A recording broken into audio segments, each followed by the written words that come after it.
pleases me. No act is more sacred than consecrating a site in the blood of one's enemies. The rest of the dam is fully under our control. A few pitiful holdouts remain, but their time is short.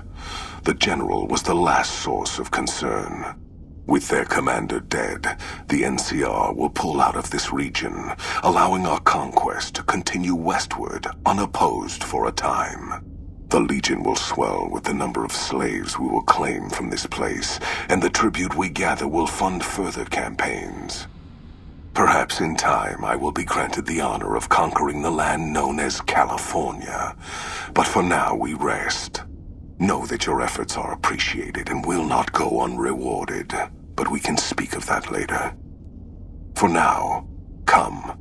We must see to the burning of the dead. And so the courier who had cheated death in the cemetery outside Goodsprings cheated death once again, and the Mojave wasteland was forever changed. Caesar entered the Strip as though it was his triumph.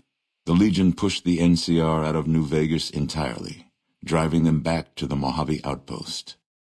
The Legion occupied all major locations, enslaving much of the population and peacefully lording over the rest. Under the Legion's banner, civilization, unforgiving as it was, finally came to the Mojave wasteland. The Legion marched over the Hoover Dam with the help of one who was as brutal and merciless as the worst of them, the courier. Caesar honored her with a golden coin, minted in celebration of her contributions and distributed throughout the wasteland.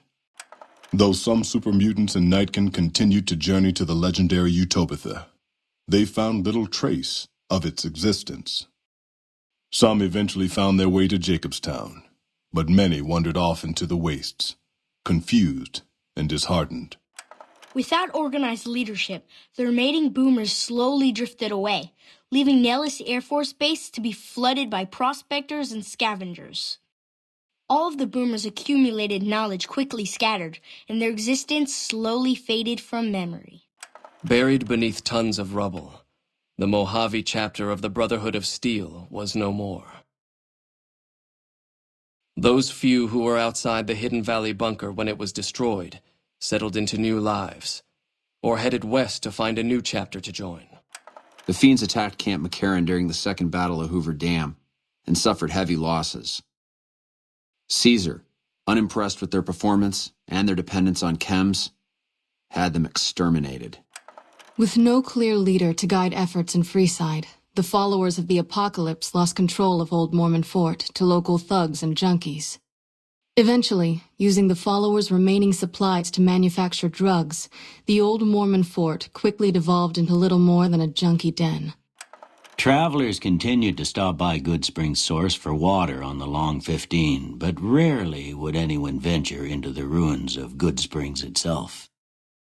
Those who did were almost always tourists, come to visit the graveyard where the courier rose from the dead.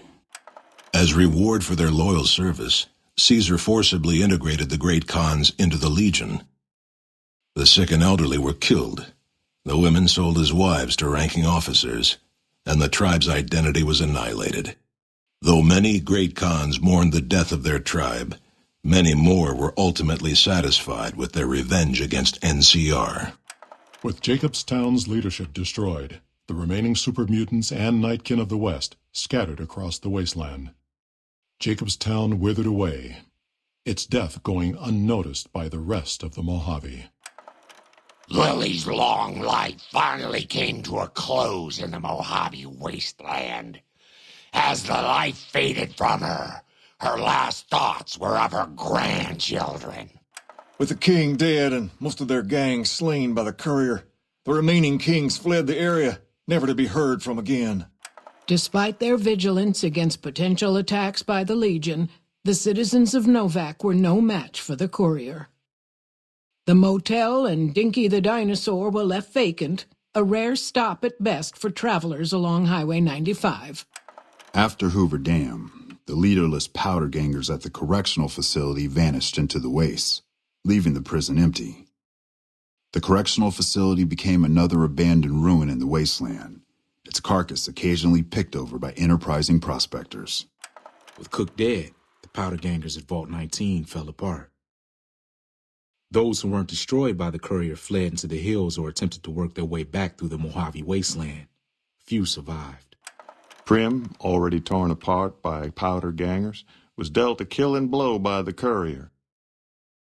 Though prospectors pick through the remains of the town from time to time, no one reestablishes it as a settlement. After the death of Chief Hanlon, the power of NCR's Rangers was broken for years.